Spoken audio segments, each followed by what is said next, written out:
So, as I stated at the end of my last video, I was worried that this year's top 5 B movies of the year list was going to be a bunch of public domain cash grabs just because of the amount of them that have been coming out lately. But I'm here to happily tell you that that is not going to be the case because we got some gems this year that made me feel like B movies are still in a good place.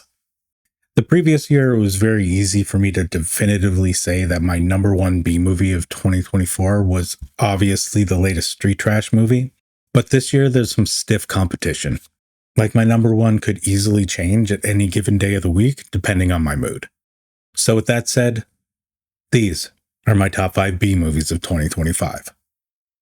In order.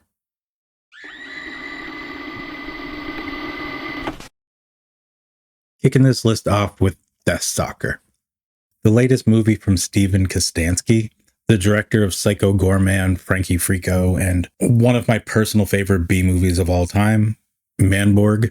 And it feels like if all three of those movies got together to play Dungeons and Dragons.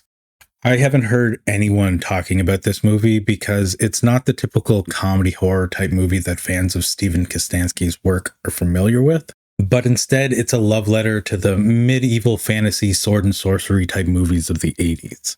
With no question in my mind, this movie has the best use of practical effects that I've seen all year, which is to be expected from Steven Kostanski, but you can just tell that there was a lot of love and care put into this movie. Like, it even has a bit of stop motion in it, and like real stop motion, not just emulated through CGI. It does have its fair share of comical moments, but it doesn't really feel like a comedy. It also has some mild, almost intentionally bad CGI for the magic in this movie that gives it even more of an 80s fantasy gory Dungeons and Dragons type vibe. The only reason why it's not higher on this list is because it's just so different from the usual B movies I tend to actively seek out. Like, I even almost missed it this year because of how much it's been slipping under everyone's radar, including my own.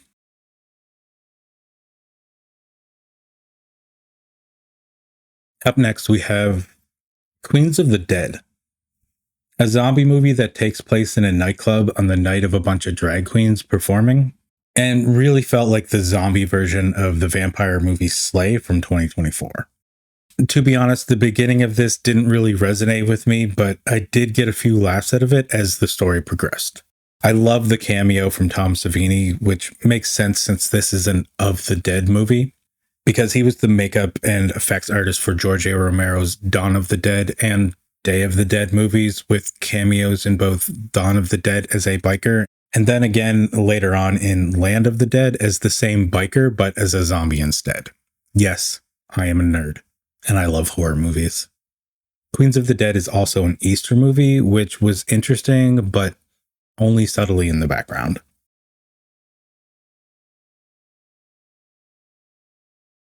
Up next, we have a new Christmas B movie called The Creeps, a Finnish winter puppet horror movie that's like if Critters was a Christmas movie, and I know that's basically Gremlins, but this is more like Critters than Gremlins, and is very reminiscent of old ski and snowboarding comedies from back in the 90s, like Ski School or Out Cold, but it's a Christmas horror movie with puppets. I do love me some puppet horror movies, but I gotta be honest with this one. The comedy didn't really land with me until the monsters made their first appearance, who really are the star of the show here. It has a bit of toilet humor and sexual humor in it, which I'm not usually a very big fan of, but it does make sense to me why they would have it as an homage to 90s ski and snowboarding comedies. It's about a guy celebrating his 17th birthday with his friends at a ski resort that gets attacked by these snow critter things.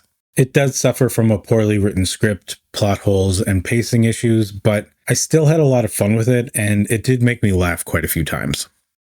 It's a dumb, fun, leave your brain at the door type movie, but that's what makes it so fun. Maybe I'm just a little too old for the teenage humor in this one, but I just know there are some of you out there who will enjoy this movie much more than I did, which is why it's still in my top 3. The gore is good with mostly all practical effects and a little CGI that gives it an extra element of cheesiness.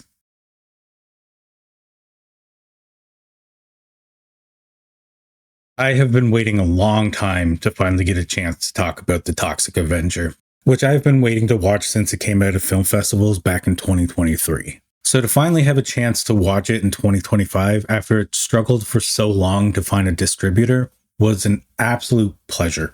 I loved this movie so much, and while it was one of my most anticipated movies of the year, it did not disappoint. But for those who are unfamiliar with what The Toxic Avenger is, it's a bold, unapologetic throwback to the classic Troma B movie of the same name. That not only had a cartoon back in the 80s, but a bunch of toys for kids to go along with it. Like when people say everything in the 80s and 90s were scary, this is what they mean.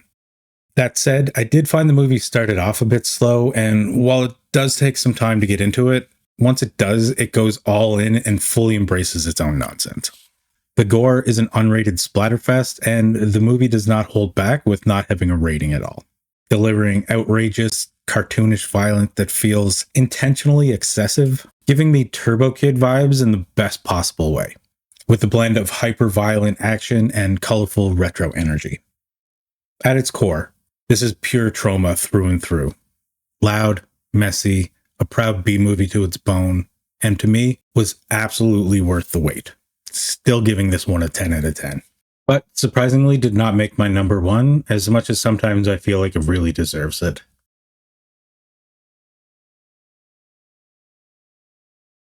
So for those that don't already know what my number one is, and the winner for the second annual Top 5 B-Movies of the Year is Ick.